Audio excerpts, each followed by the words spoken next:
Bună, dragii mei! Continuăm cu murăturile pentru iarnă. De această dată vă voi face castraveți la borcan în băi mari. Și pentru asta avem nevoie de următoarele ingrediente. Eu am aici cam în jur de 5 kg de castraveți, dar vedeți, dacă sunt mai mici, dacă sunt mai mari, cât în cap atâta puneți. Eu am borcane de 800 de grame, însă două sunt puțin mai mari. Dar nu este nicio problemă. Atunci avem nevoie de oțet, zahăr, sare, boabe de muștar, boabe de piper, foi de dafi. Eu fac aceeași murătură de foarte mulți ani și nu o schimb cu nimeni alta. Ok, deci acum luăm o lingură și punem 2 linguri de zahăr la fiecare borcan în parte.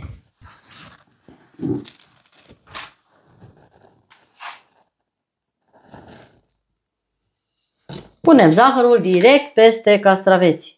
Castraveții foarte bine spălați.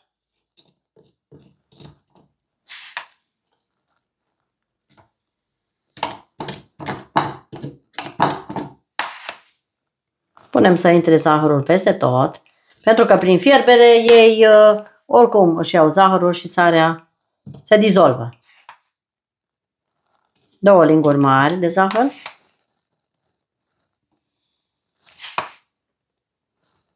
În acesta voi pune 3 pentru că este mai mare.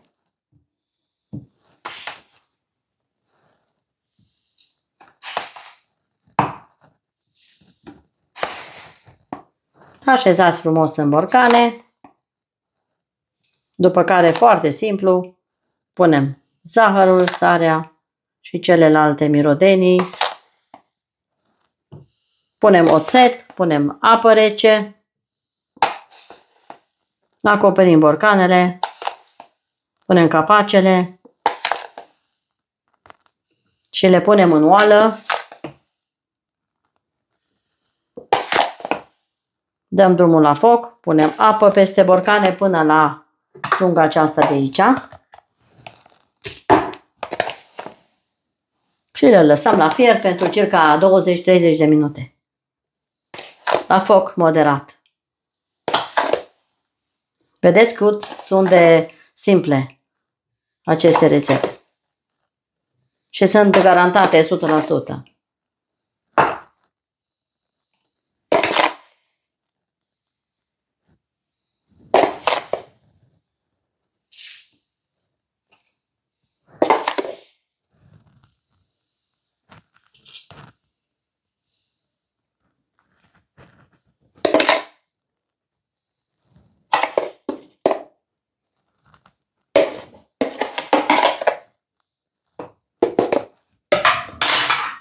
Zahăr puneți după gust și sare de asemenea.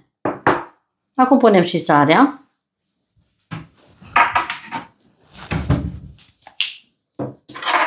Punem câte o lingură mare în fiecare borcan, cu vârf lingura.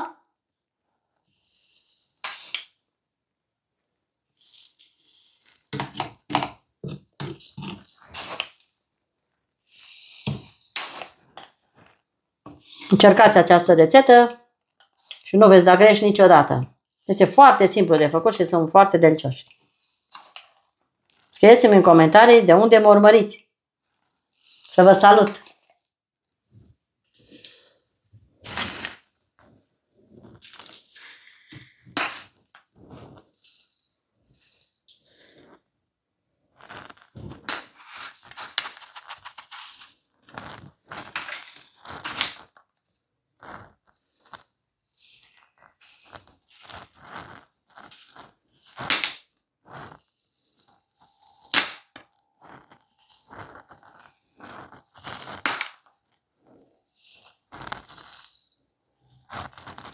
Am pus și sarea.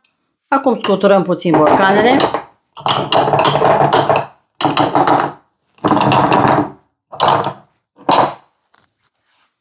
Punem câteva boabe de piper în fiecare borcan.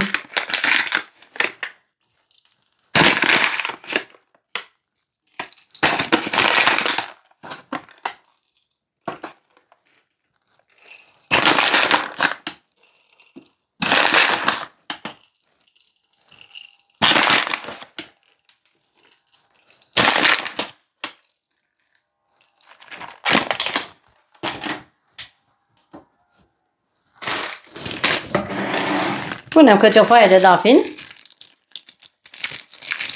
Puteți pune și un cățel de usturoi, dacă vă place.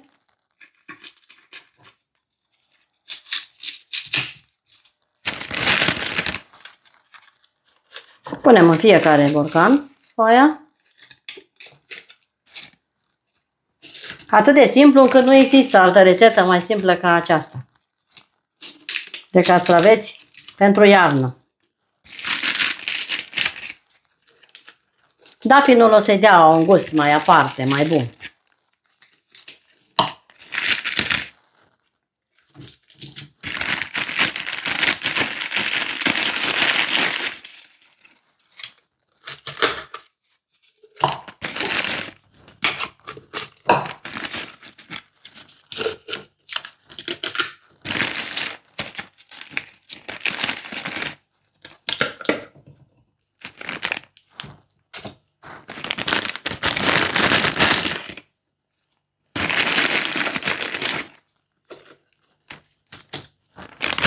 Vedeți cât de repede merge. Acum vom pune oțet până la linia aceasta de aici. În fiecare borcan în parte.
Dacă vă plac mai acri, puneți mai mult oțet.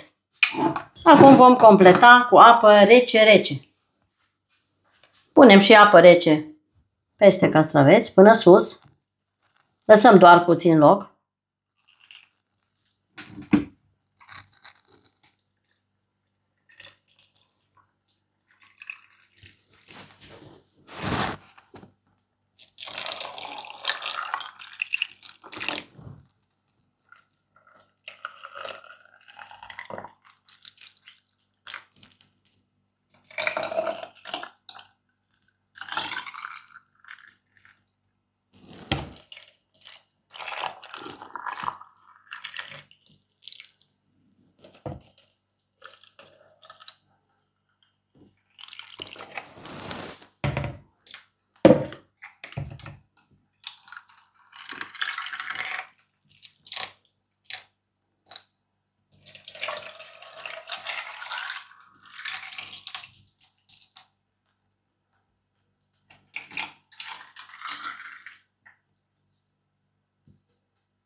Este o rețetă atât de ușoară încât și un copil poate să-i pregătească. Simplu și gustos.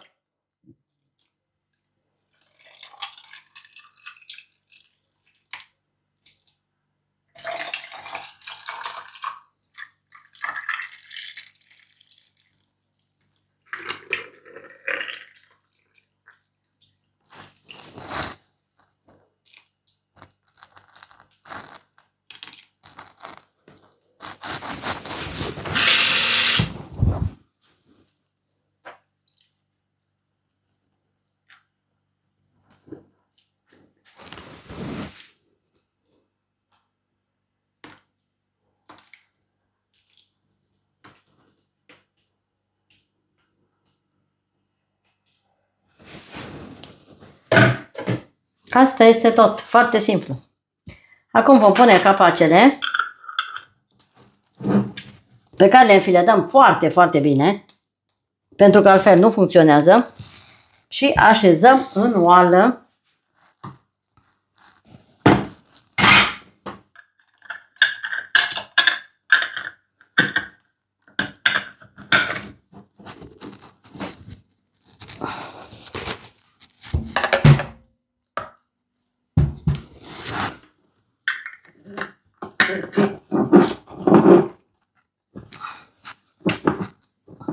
Strângem foarte tare filetul.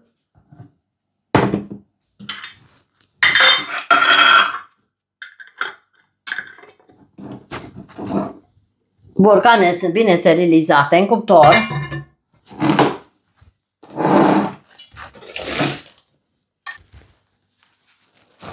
Punem apă rece peste borcane în oală până la acest nivel. Și acum dăm drumul la foc mediu până când se schimbă culoarea castraveților. Revin imediat.